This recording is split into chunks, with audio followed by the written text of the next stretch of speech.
Les responsabilités politiques sont la continuité d'un engagement citoyen qui peut aussi se faire par des associations comme vous le faites, par des médias, par d'autres biais. Comment, après une carrière aussi riche dans le monde de la recherche, on se dit du jour au lendemain, tiens, je vais aller porter mon engagement en politique? Un jour, je donnais un cours et il se trouve qu'on était pendant les grèves pour le climat et j'avais dit aux étudiants, voilà, aujourd'hui il y a une grève pour le climat, je ne sais pas si vous êtes au courant, donc j'avais expliqué ce que faisait Greta Thunberg à l'époque et puis en leur disant, mais ça vous concerne, c'est votre avenir qui est en jeu, engagez-vous. Et en sortant de là, je me suis dit, mais je leur donne des leçons de morale quelque part. Et qu'est-ce que je fais moi concrètement? Et là, j'ai décidé de m'impliquer davantage et notamment sur l'échéance prochaine qui était celle des municipales.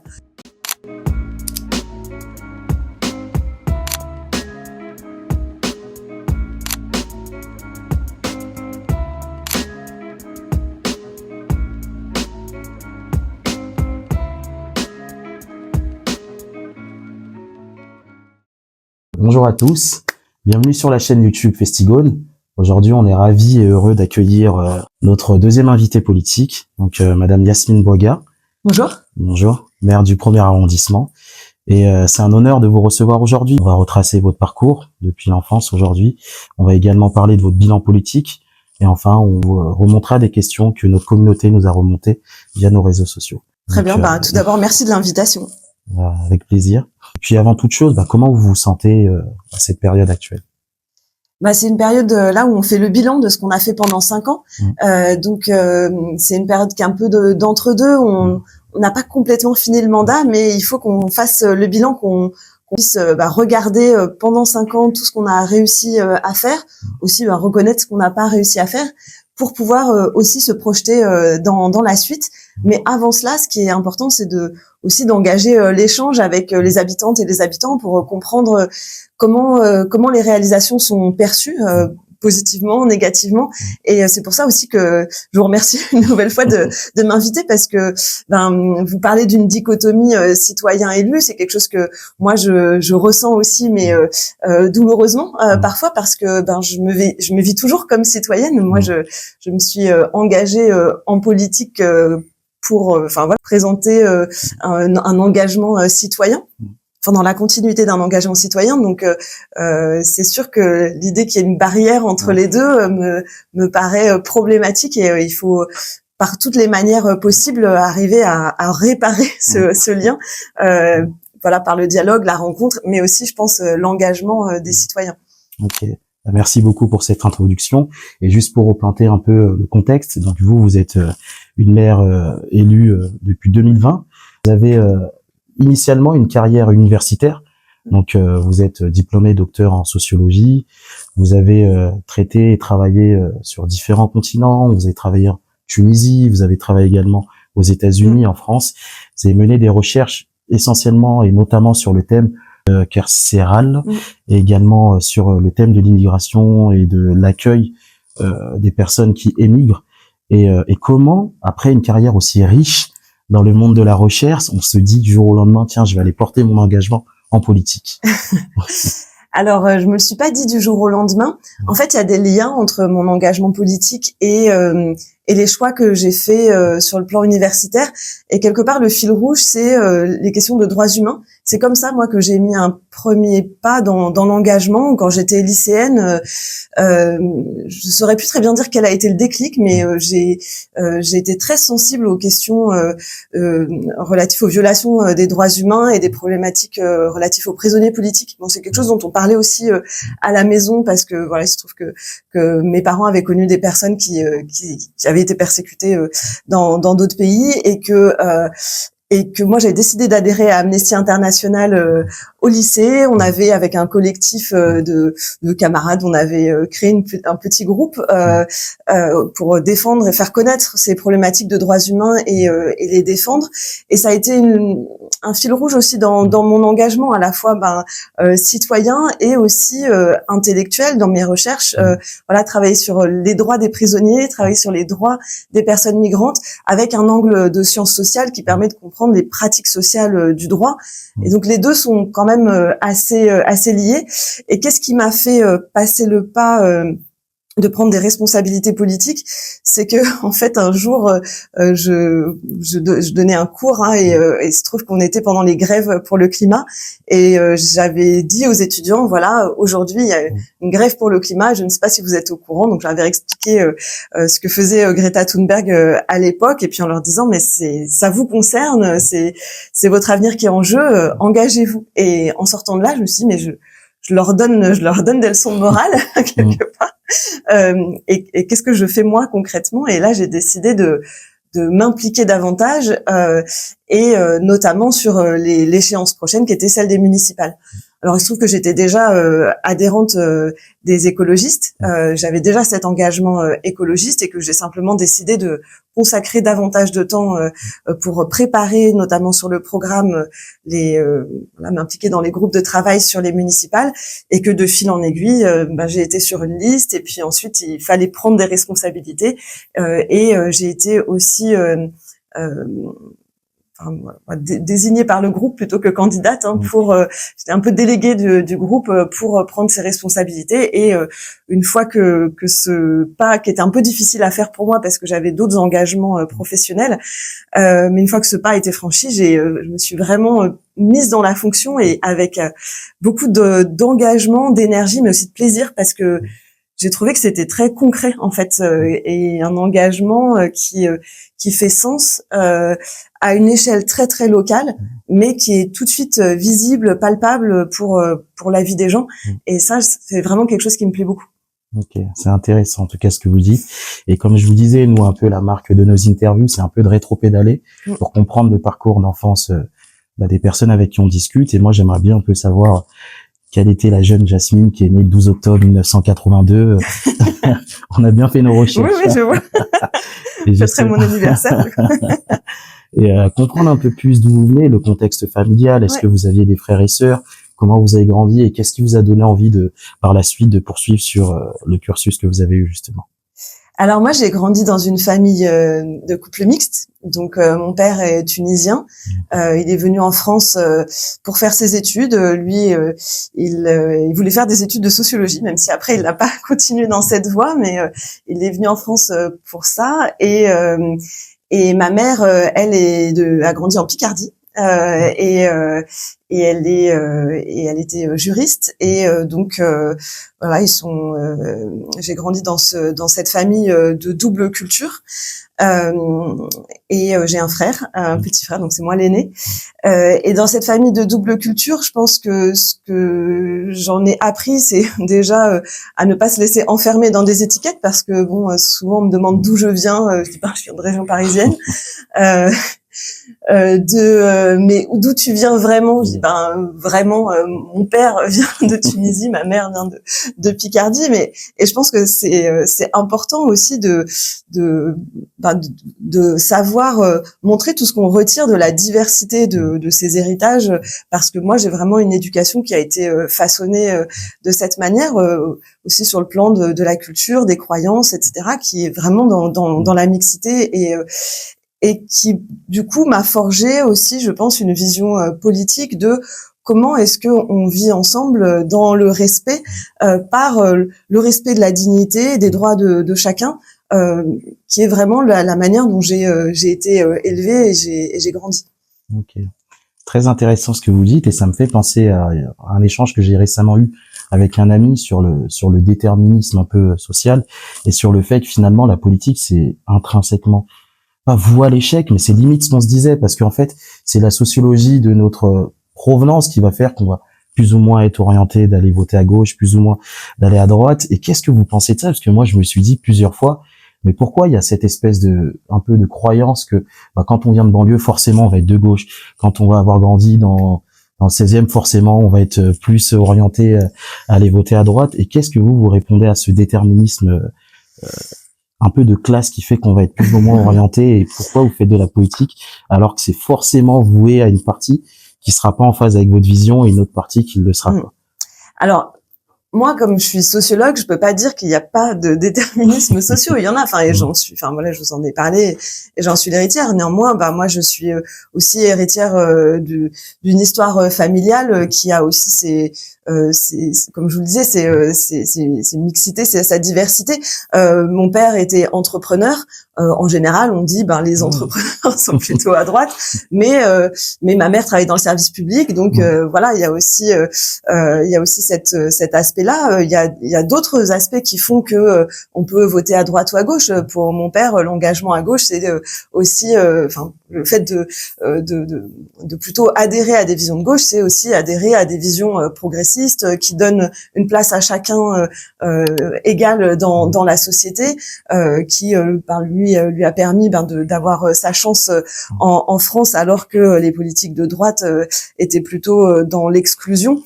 Donc il y a aussi une diversité de motifs personnels qui font qu'on peut adhérer à des visions plus ou moins à droite ou à gauche, et ça c'est aussi la responsabilité des politiques, mais aussi des citoyens qui s'engagent et qui, à mon sens, doivent faire de la politique parce que la politique les concerne, de pouvoir reprendre qu'est-ce qui préoccupe les personnes et les porter dans des visions, dans des programmes. C'est est-ce que je suis préoccupée par le fait de pouvoir être reconnu et entendu de façon égale dans la cité, dans la vie politique.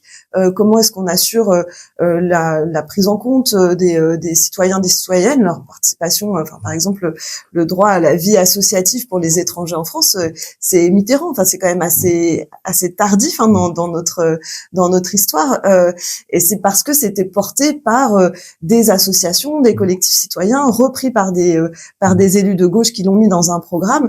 Et c'est comme ça qu'on obtient des droits. C'est comme ça qu'on obtient des droits aussi quand on est un couple LGBT. C'est comme ça qu'on obtient des droits quand on est une femme et que on constate que les femmes sont sous-représentées en politique. Il faut aussi faire porter des revendications et les faire aboutir par le levier politique. Et c'est pour ça que ce levier politique, c'est un levier pour tous les citoyens et les citoyennes. C'est pas réservé à une caste politique. Et moi-même, ça m'interpelle quand on me dit que je ferais partie que les élus font partie d'une caste politique. Moi, c'est mon premier mandat, et la plupart des élus locaux ne sont pas des élus professionnels. C'est-à-dire, on a tous une vie professionnelle à côté. On a soit pendant, soit avant ou après le mandat, soit même pendant. Les responsabilités politiques sont la continuité d'un engagement citoyen qui peut aussi se faire par des associations comme vous le faites, par des médias, par d'autres biais. C'est intéressant que vous fassiez ce rappel, parce que c'est vrai que parfois dans l'imaginaire collectif du citoyen, on pense l'homme politique comme le carriériste qui vient prendre de l'argent avec des gros salaires, avec des indemnités, à non plus savoir que faire, et que une fois que leur mandat est terminé, ils peuvent aller tranquillement dans le privé pantoufler. C'est un peu l'image qu'on a, mais ça c'est aussi, comme vous disiez, c'est une déconnexion qui a été créée, je pense, par l'ultra-centralisation du pouvoir au niveau étatique à Paris, et du coup on oublie qu'en fait non, les élus locaux c'est des maires de village, c'est des maires d'arrondissement qui au quotidien. Et je vais vous faire un parallèle, c'est comme de croire que tous les joueurs de foot gagnent le salaire de Mbappé. Déjà, aucun élu en France ne gagne le salaire de Mbappé. Il n'y a aucune indemnité d'élu, même dans les plus hautes fonctions, que ce soit au Sénat ou à l'Assemblée nationale. On n'est jamais dans des salaires stratosphériques. Et alors, a fortiori, au niveau local, moi j'ai une indemnité comme maire d'arrondissement qui correspond à un salaire tout à fait correct, et qui correspond au salaire que j'avais avant de prendre ces fonctions. Donc j'en suis. Donc, vous faites ça pour l'argent, quoi. Non, mais voilà, je ne gagne pas, mais voilà, honnêtement, je n'ai pas perdu non plus en tant que maire. Mais les autres personnes qui travaillent dans mon équipe, s'ils sont adjoints, ils ont une indemnité qui leur permet éventuellement de se mettre à 80% dans leur travail, mais en général, ils ne gagnent pas. Ils compensent en fait une perte, mais ils ne gagnent pas. Et puis, j'ai des conseillers d'arrondissement qui sont bénévoles. Et ça, en fait, le travail politique au niveau local, il est très, très, très largement bénévole. Et donc, il faut plutôt voir cet engagement politique dans la continuité de l'engagement associatif, en fait. On prend des responsabilités dans une association, on prend des responsabilités dans une mairie. Et la plupart des élus, en fait, sacrifient quand même beaucoup de leur carrière professionnelle, mais aussi de leur vie familiale, parce que dans la vie d'élu, on a les journées de travail avec les services, l'administration pour préparer les projets, on a les soirées, on a des réunions publiques avec les habitants, les week-ends où on a des événements avec les associations, on doit être sur les marchés, rencontrer les gens, etc. Donc c'est en fait beaucoup de temps qui est du temps qui est nécessaire en fait à la vie politique, de rencontre avec les habitantes et les habitants, mais qui de fait se prend sur d'autres temps de la vie. Bien sûr. Bah, merci en tout cas pour ce petit rappel, et justement vous amorcez la deuxième partie de l'interview parce que vous l'avez rappelé tout à l'heure que c'était votre premier mandat, donc depuis 2020 pour la première fois. Comment c'était le lendemain quand vous apprenez que c'est vous qui allez être maire du premier arrondissement? Vous vous réveillez, vous dites waouh, ok, là c'est réel, je vais être maire pendant c'est un mandat de 5 ans, 6 ans, oui. Et comment vous l'avez accueilli justement cette nouvelle-là? Quelles ont été pour vous vos réussites pendant votre mandat? Quels ont été vos échecs ou vos axes d'amélioration? Moi, je préfère dire, parce que il n'y a pas d'échec dans la vie, tant qu'on se relève et qu'on y retourne, c'est pas un échec. Et quelles ont été les choses que vous avez le plus appris aujourd'hui sur vous-même, professionnellement et humainement, et la suite? Est-ce que vous avez envie de continuer dans ce mandat-là, quoi? Donc c'est une question un peu à rallonge, mais je vous laisse le temps de développer. Alors très largement. Donc pour commencer sur se réveiller en étant maire d'arrondissement. Alors il y a un petit décalage parce qu'en fait les maires sont pas formellement élus par les citoyens. C'est une liste qui est élue. Et la liste des conseillers et conseillères d'arrondissement qui sont élus vont ensuite désigner la maire d'arrondissement, le maire d'arrondissement. Et donc au lendemain de l'élection, moi j'étais pas formellement maire, mais comme on avait gagné, les gens me considéraient comme étant déjà maire. Et ce qui est assez amusant, c'est que dans le premier arrondissement, qui est assez revendicatif, on a eu tout de suite une manifestation qui était liée au rodéo. C'était période post-Covid, du déconfinement, où il y avait beaucoup de problèmes de rodéo dans les rues du bas des pentes. Et donc les habitants avaient organisé une manifestation et m'avaient tendu le mégaphone en disant voilà, vous êtes la nouvelle maire. Prenez la parole sur le sujet. Et donc là, oui, il a fallu un peu improviser un discours alors que je n'étais pas officiellement maire, que on n'avait pas encore organisé comment est-ce qu'on pouvait prendre des décisions sur la réglementation de la circulation sur la rue des Capucins. Donc c'est vrai que c'était une entrée en matière très d'apprentissage sur le tas, mais en même temps c'est comme ça que ça se fait, c'est-à-dire on apprend à se saisir de revendications et les traduire en politique publique faisable. Donc là, en l'occurrence, c'était essayer de comprendre quels pouvaient être nos leviers de politique publique pour répondre à ce problème des rodéos. Vous pouvez bien sûr pas mettre un policier à chaque coin de rue pendant toute la nuit pour vérifier qu'il n'y ait pas de voitures qui venaient faire des rodéos. Donc il fallait réfléchir. Il y avait utilisé la vidéosurveillance qui était déjà en place pour faire de la vidéoverbalisation sur les conduites abusives. Ensuite, très rapidement, on a réfléchi à faire un aménagement urbain de prévention, c'est-à-dire les gens utilisaient la rue des Capucins comme un raccourci, et là c'était de réfléchir à comment est-ce qu'on peut faire une boucle. Donc on arrive tout de suite à des choses très concrètes, mais qui amènent à se dire bon, comment est-ce que on trouve des solutions concrètes, pratiques, pragmatiques aux problèmes sur lesquels les citoyens nous interpellent, et comment les solutions qu'on va trouver peuvent s'inscrire dans une vision cohérente plus large. C'est-à-dire que là, le réaménagement pouvait s'inscrire dans une vision cohérente plus large de réduction et mobilité motorisée de transit sur la presqu'île, en disant il faut maintenir les mobilités pour les riverains, pour la desserte des commerces, mais en revanche, les gens qui utilisent des raccourcis pour passer du Rhône à la Saône, ceux-là, il faut les diriger vers des axes circulants qui permettent de tranquilliser la ville, c'est-à-dire d'avoir moins de monde sur la partie des petites rues étroites de la presqu'île. Donc voilà, c'était tout de suite cette entrée en matière sur comment est-ce qu'on articule l'interpellation à la réponse, à une réponse qui donne satisfaction, mais qui en même temps ne soit pas que ça, c'est-à-dire qui rentre dans une vision cohérente de l'aménagement de la ville, des réponses qu'on peut faire à des problèmes sociaux qui nous sont présentés. Donc ça pour le premier point. Ce que j'ai appris plus important, et que je voudrais donner en conseil aux autres personnes, c'est que la politique, elle se fait en collectif. On a souvent tendance, notamment parce que c'est le jeu médiatique, à focaliser sur des individualités, des personnes, parce que on joue sur les petites phrases, on fait rebondir, voilà, telle personnalité a dit telle chose, a fait telle chose, etc. Mais en réalité, en politique, on ne fait rien tout seul. Déjà parce que voilà, on est sur une majorité composée de différentes sensibilités. Donc, moi, je suis écologiste. Je suis dans une majorité avec d'autres sensibilités de gauche, et qui ont leur culture politique. Et donc, il faut qu'on apprenne à travailler ensemble et à faire collectif avec chacun son identité et sa culture politique, et qu'on doit chacun respecter. Donc il y a ça, et il y a le fait aussi que quand on est élu, on est quelque part, on est une bouche mais pas de mains. Et les mains, c'est les agents du service public en fait qui réalisent les projets. Donc il faut aussi qu'on apprendre à travailler dans ce cadre-là et dans une administration qui est très grande, et que quand on est nouvellement élu, on ne connaît pas. Enfin, sauf les personnes qui ont déjà une expérience, soit parce qu'ils y ont travaillé, soit parce qu'ils ont déjà été élus. Donc, c'est aussi une familiarisation et un apprentissage qui est très important. Ouais, j'imagine bien. C'est ce que j'aime bien, moi, justement, dans l'engagement au niveau municipal. C'est comme vous aviez dit tout à l'heure, on en voit les fruits, en fait. C'est, je vais pas dire opérationnel, mais si quelque part, oui.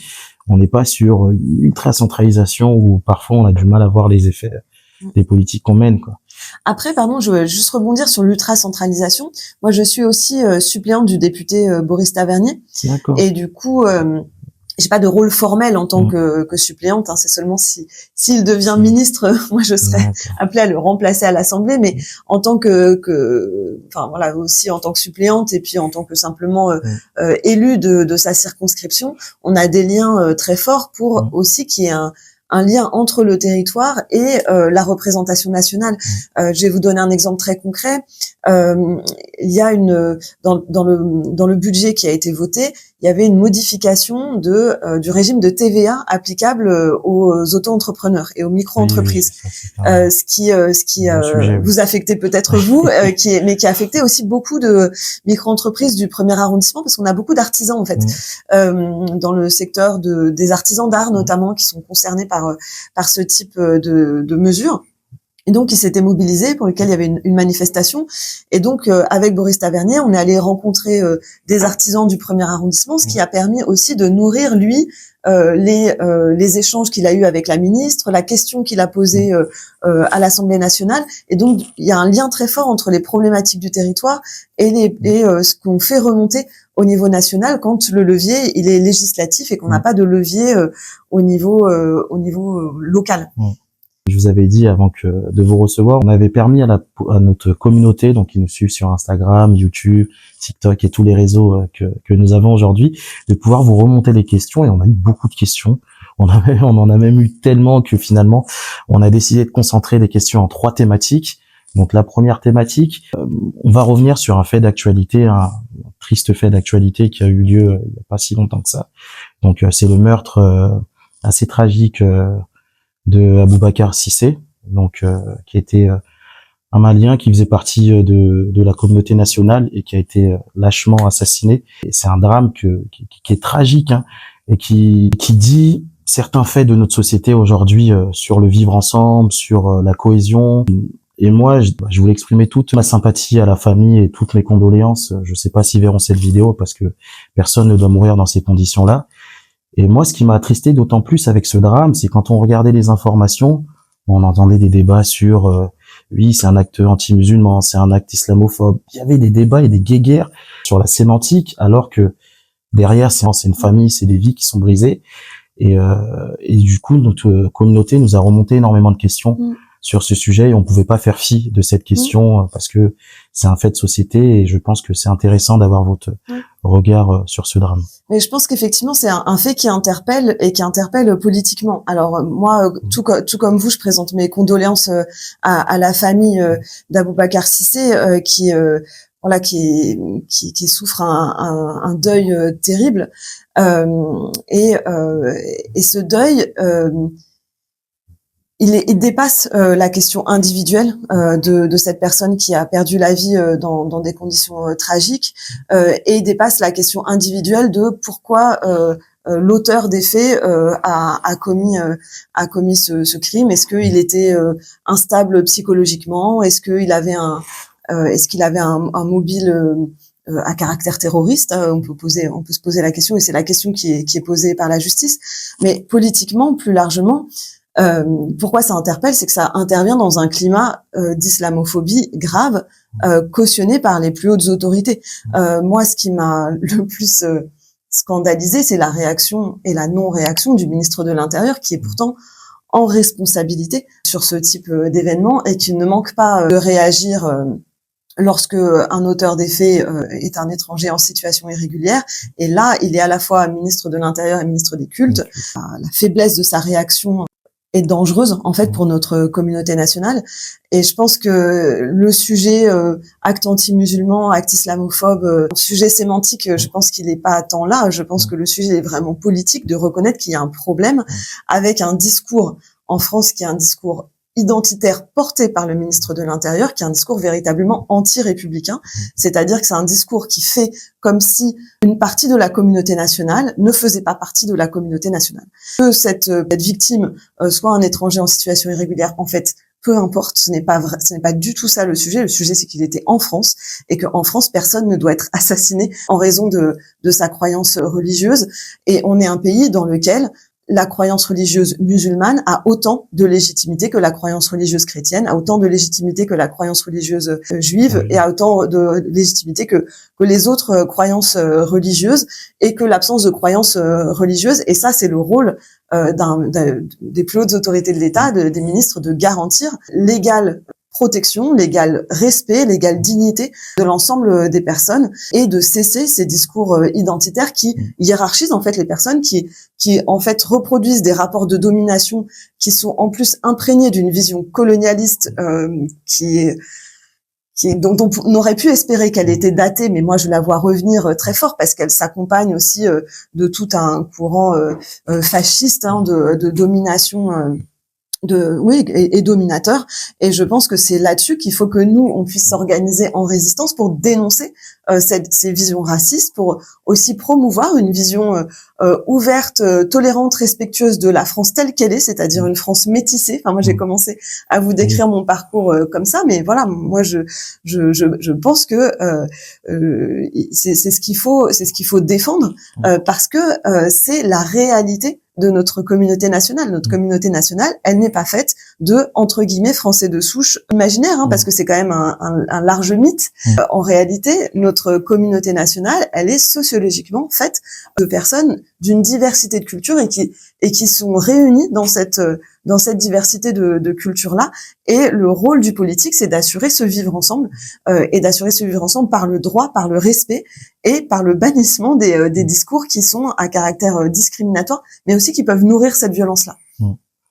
Merci pour ce rappel, parce que je tiens à le préciser, on n'a pas vocation, nous, à soutenir ou montrer une couleur politique pour tel ou tel parti. On est une association qui, avant tout, notre objet social et culturel, et nous voulons rester absolument là-dessus. Après, on reste des humains. Je veux dire, on aurait manifesté autant de solidarité que quand le père Hamel a été assassiné, on aurait manifesté autant de solidarité que si ça avait été une personne de confession juive, parce qu'avant tout, on est des humains, et l'humanité, en fait, elle a de ça de beau que on doit être solidaire, en fait, dans les moments de drame, comme on a pu l'être à plusieurs moments de l'histoire de France. Donc, merci en tout cas pour ce rappel, et c'est vraiment les valeurs qu'on veut promouvoir, du vivre ensemble, de faire société ensemble, en fait, et pas que chacun soit dans son coin à sociabiliser qu'avec des gens qui lui ressemblent, parce que collectivement on perd tous en fait si on se recroqueville les uns sur les autres. Donc ça, c'était la première question de la communauté, et merci en tout cas pour cette réponse qui était claire et qui remet quand même l'humain au centre du débat. La deuxième question qui nous a été adressée largement, c'était sur le rôle de la France au niveau géopolitique aujourd'hui.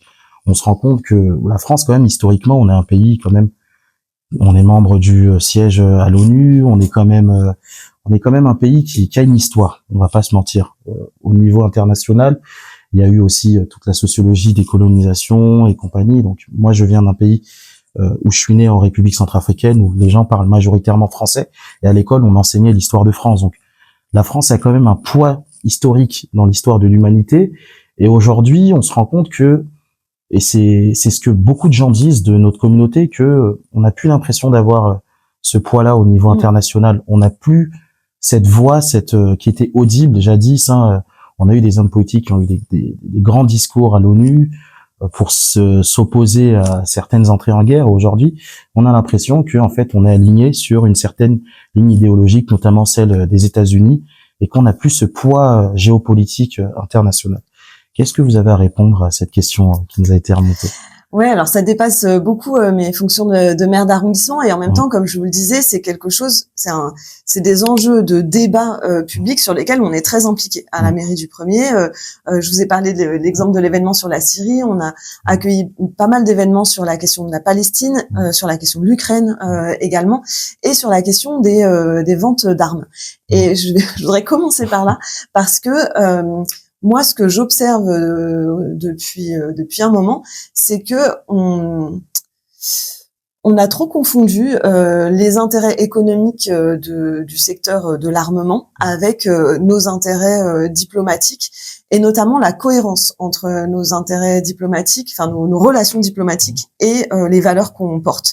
Et ça nous a mis dans des situations totalement contradictoires de vendre un armement massif à des puissances avec lesquelles on est totalement en désalignement idéologique et de valeurs morales, l'Arabie Saoudite par exemple. Et ça nous a rendu inaudibles sur les sujets qu'on essaye de porter par le soft power de la diplomatie culturelle, qui reste très forte. La diplomatie culturelle française, par exemple, elle soutient énormément les cinémas du monde, ce qui permet qu'en France, on ait aussi accès à des productions culturelles qui viennent du monde entier, ce qui est pas le cas, par exemple, aux États-Unis. On voit pas un film d'auteur qui vient d'Asie centrale ou même d'Afrique, alors qu'en France, on a cette diplomatie culturelle qui nous permet d'avoir des liens avec les peuples, en fait, avec les créateurs, les créatrices de ces populations. Et je pense que c'est là le levier qu'on peut avoir aussi au niveau local, c'est de s'appuyer sur les peuples, sur les associations de diaspora qui sont très fortes et qui ont une voix politique à apporter, et que il faut pouvoir entendre et soutenir dans leurs revendications pour les droits, dans leur dénonciation des violences, de l'injustice, de l'oppression, et que en partant de là, on peut aussi soutenir une politique internationale à la fois plus juste, plus cohérente, et qui porte aussi davantage, tout en n'ayant pas du tout l'ambition de redevenir une puissance, parce que je pense pas que ce soit souhaitable de revenir à une position dominante dans le monde, comme lorsque la France était un empire colonial. Il faut au contraire justement décoloniser ces modalités d'intervention au niveau international, les décoloniser et les décorréler des intérêts financiers de vente d'armement, pour avoir un positionnement qui soit à la fois plus juste et plus cohérent aussi avec nos intérêts politiques en tant que nation.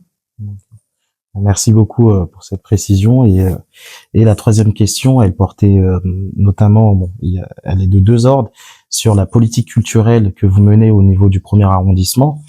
C'est quoi les bilans aujourd'hui? Parce qu'on est une association culturelle, donc nous, c'est aussi ce qui nous intéresse. Quelle est votre vision, vous, justement, de la place de la culture au niveau de la société? Est-ce que vous soutenez les associations culturelles? Est-ce que c'est quelque chose qui est important pour vous de soutenir les assos? Et je pose pas cette question de façon anodine, c'est parce qu'aujourd'hui, on s'est rendu compte et on a appris que énormément de budgets pour les associations culturelles sont coupés. Et à notre grand regret, même si on n'a jamais perçu de subvention, mais c'est quoi, vous, votre vision justement de la politique culturelle? Alors déjà, je voudrais dire que les budgets, ils sont coupés par tout le monde, mais pas par la ville de Lyon. La ville de Lyon, elle a réussi à maintenir ses subventions aux associations culturelles, justement parce qu'elles souffrent déjà énormément des coupes, notamment de la région, et il fallait pas les affaiblir. Donc il y a eu du fait des réductions budgétaires, il y a eu des réductions sur le secteur culturel, mais très très peu au niveau de la ville de Lyon et surtout sur les grandes institutions comme voilà les grandes institutions qui n'étaient pas mises en danger, voilà qui doivent réduire leur activité, mais qui n'est pas mise en danger dans leur existence. Donc il y a une vraie vigilance enfin voilà, moi je porte vraiment une vigilance à la situation de ces associations parce que je les sais fragiles. Elles fonctionnent beaucoup avec du bénévolat, avec de l'emploi précaire, parfois des gens qui se déclarent en temps partiel alors qu'ils travaillent plus qu'un temps complet. Et donc c'est économiquement fragile et pourtant c'est indispensable pour notre vie sociale, pour notre vie politique aussi, parce que c'est vraiment la vitalité de ce qui nous permet de nous retrouver, de réfléchir ensemble, de créer, d'imaginer d'autres possibles. Et ça, même aussi par rapport à une vision de la transition écologique, c'est aussi extrêmement important d'investir dans les imaginaires d'autres possibles pour sortir d'un système actuel qui est délétère et dont on sait qu'il nous emmène dans le mur. Il faut pouvoir créer autre chose, et ça ne se fait pas que par l'entrepreneuriat, ça se fait aussi par la culture. Et donc ça, nous on essaye à notre modeste niveau d'arrondissement de le soutenir, notamment par la mise à disposition de lieux. Donc on a l'avoir public qui est un lieu, comme son nom l'indique, c'était un lavoir désaffecté, et donc qu'on a mis en convention avec une association pour de l'émergence et de la diffusion artistique. Donc il a une très belle activité, il est ouvert quasiment tous les jours avec il y a des jours où c'est réservé à des résidences de montage de spectacles, notamment, et puis des jours plutôt de diffusion. Il y a également un autre projet qui était les associations culturelles nous interpellaient beaucoup sur leurs difficultés de stockage de matériel. Dans le premier arrondissement, c'est forcément on est très limité dans l'espace. L'espace coûte cher. Et du coup, ce qu'on a décidé, c'est de mettre à disposition des garages pour une association spécialiste de la mutualisation de matériel événementiel.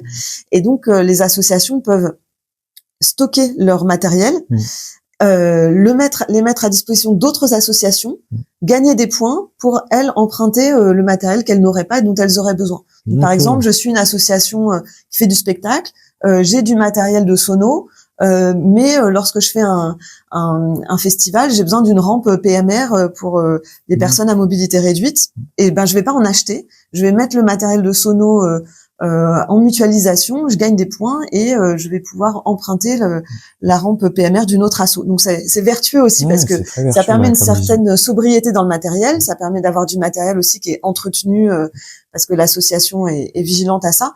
Et puis d'avoir aussi un lieu de stockage, de logistique qui permet de faire fonctionner ça. Donc c'est Kajibig qui s'en occupe, et ça c'est un beau projet aussi qui nous a été apporté par une association qui avait déjà cette expérience-là et qui voulait le développer sur le premier arrondissement et pour répondre à un besoin très concret des acteurs du territoire. D'accord. Je connaissais pas du tout cette initiative. C'est intéressant, on en apprend tout le temps. Écoutez, on touche bientôt à la fin de notre interview. C'était riche, on a pu retracer votre parcours depuis l'enfance, comprendre d'où vous venez, qui vous êtes, votre métissage aussi qui explique aujourd'hui qui vous êtes.